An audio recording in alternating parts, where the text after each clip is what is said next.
Hello. This one is a story that my dad once told me. I believe he'd read it up somewhere, but it's a story that he told me nonetheless.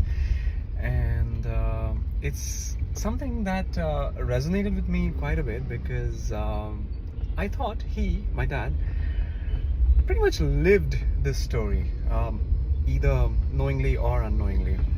Now, the story goes, there was this village where a tourist was, visiting, and he saw that there was a very peculiar habit that people in that village had. Every time they would have a visitor, or they would be seeing someone off, they would say this phrase, "I wish you just enough." Not the best of everything, not everything you want, but just enough. And the tourist was kind of a little surprised as to how, or why they would do this. Why just enough? And he observed that for a while, and eventually his curiosity got the better of him, and he went and asked one of the seniors in the village, saying, "Why is it that you do this? Why do you wish your daughter, when she comes to you and you're seeing her off, why do you wish her just enough? Why don't you wish her, the best of everything? Don't you think you want the best of everything for your daughter, for your child, or for, your loved ones?" And the elderly gentleman smiled and said, "The thing is, when you have just enough, you are able to live well and at the same time value what you have. The minute you have more than what you need, the value of that entity starts going down, and it degrades the more you receive it. But when you have just enough, exactly how much you need at that point in time, you stay balanced. You're not troubled because you have enough. It's not like you're struggling to, make ends meet or feed yourself.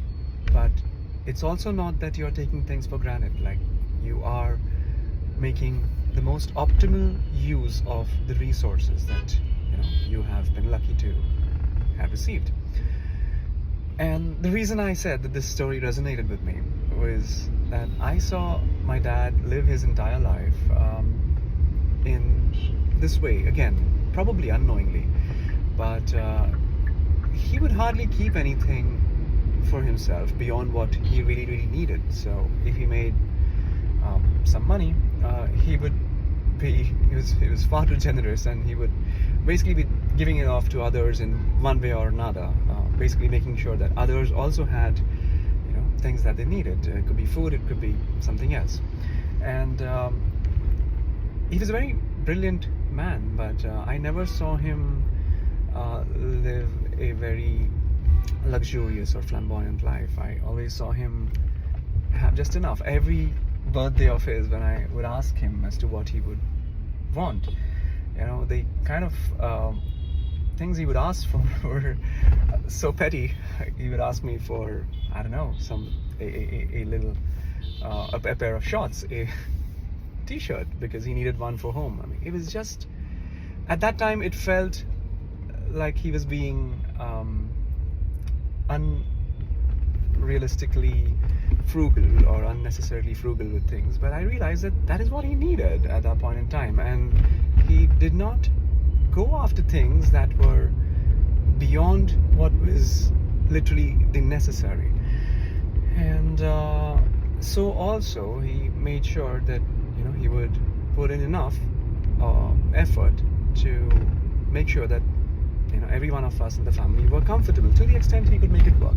It isn't always easy. It isn't always, just a given that everything will work out. But the attempt is what I'm talking about. So I saw this, and when I think of our lives, a lot of us have it pretty easy when it comes to the basics, at least. And yet, we don't seem to be content, because every time we get something, it actually sets the expectation to the next level. And so it just is a vicious circle. So think about this. What if we just try this? What if we, try and wish ourselves and our loved ones just enough? Just enough. Alright, I guess that's enough for today. I will see you guys in the next one. Thank you for tuning in, and I appreciate your time as always. Have a good one, folks.